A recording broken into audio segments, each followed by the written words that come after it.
Hi, I'm Emily from Purple Elephant Crochet, and welcome to my Pikachu speed run.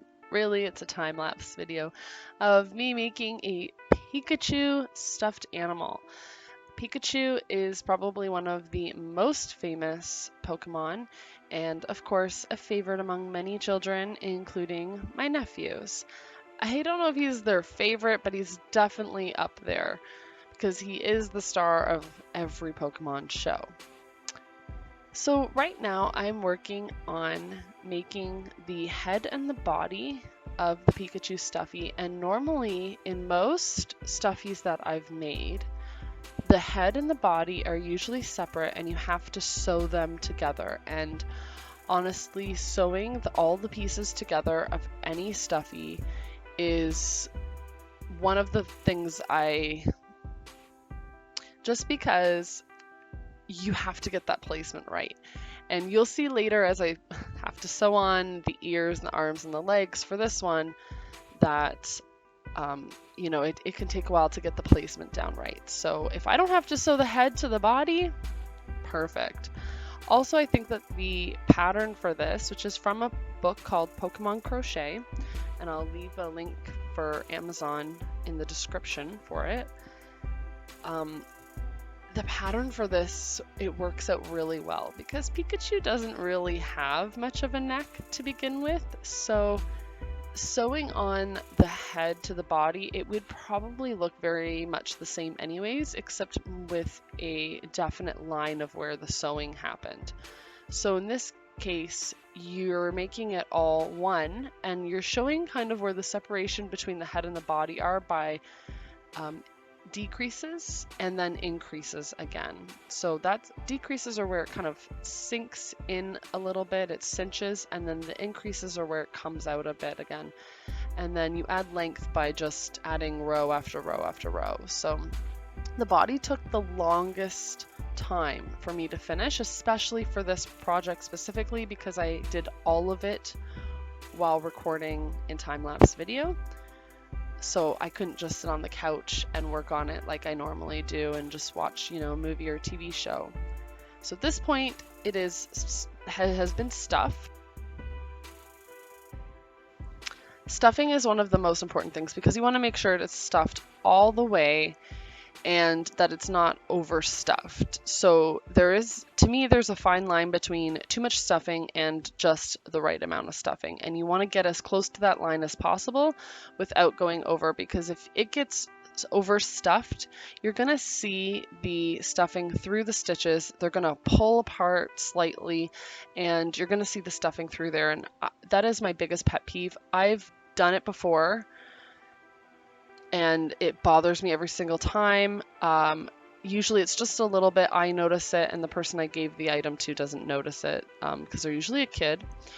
But I notice it and it bothers me. And I've seen a few things in stores where they're just pulled so much that you cannot deny that you can see the stuffing because there's so much to it. Here I'm making one of the ears. I've only made one, recorded making one, because you don't need to see both being made. They're made the exact same way and they're stuffed pretty firm as well so that they can stand straight up. And then this is either a foot or a hand. I think I made myself some labels because sometimes you make, 4 limbs and you don't know which ones are supposed to be which, especially if they're very close. And for me, it looked like they were going to be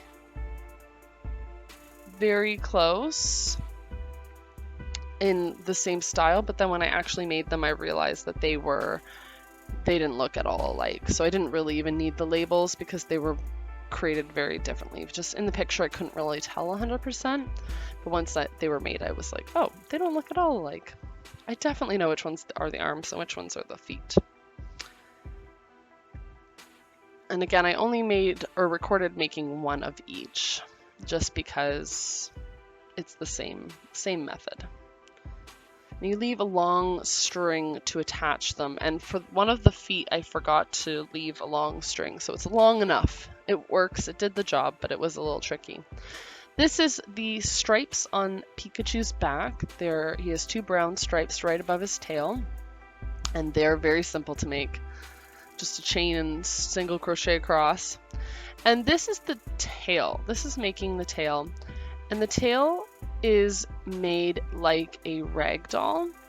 If you've ever made a rag doll or you've seen one, it's where you make 2 flat panel pieces, or possibly more, depending on what else is on your rag doll.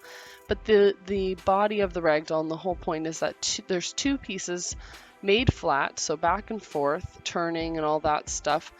Because when you make a stuffy, you go in the round. But when you're making a flat piece, you have to turn it over. And so this is one panel, and I made a second one not recorded. And now I'm single crocheting around both of them, and that's how you make a rag doll. And normally if this was the stuffy itself, you would stuff it. I did not stuff it because it's just his tail, and his tail is kind of flat. There isn't a whole lot of space in there to begin with. And because you have the 2 panels, it actually gives you a little bit of bulk to begin with. So I was able to do that. I was also able to kind of tuck in the ends from making the tail with the color change as I went along. So here I am assembling the stuffy. I have all the parts made, and I just have to put it together. And you can see I have to kind of fiddle with the ears quite a bit, and I pin them on to get the perfect spot and to make sure that they stay there. Sometimes when I make certain stuffies, I don't pin on the pieces. It depends on what it is I'm making. And Pikachu, I really wanted to make sure they were in the right spot. So I made sure to pin every single piece down, just so that they don't move too much as I'm going around and sewing around it. And here is where making the arms, or sorry, not making them, sewing the arms and the legs or the feet on. And there's not much sewing required. You just kind of have to sew on the very ends of them. So I was able to do it really quickly. A little too quickly for a time-lapse video, in my opinion. But that's the foot that had just barely enough yarn to sew onto it, the body. If it turned out I didn't have enough, I would have just added more yellow yarn to the foot. So like tied it on there and then just sewed it onto the body. If you ever have that problem, you're able to do that. Sewing on the stripes was super easy, just going back and forth. I did it twice just to make sure, like went one way, went the other way, just to make sure that they were on. And I had figured out where I wanted the tail before I pinned on or sewed on the stripes, just so that I knew exactly that they wouldn't be overlapping or anything like that. So, and then I'm just sewing on the bottom part of the tail, and I do attach a little bit halfway up to the body just so the tail doesn't flop completely over. Just the top part will kind of fold a little bit to give the look of the tail.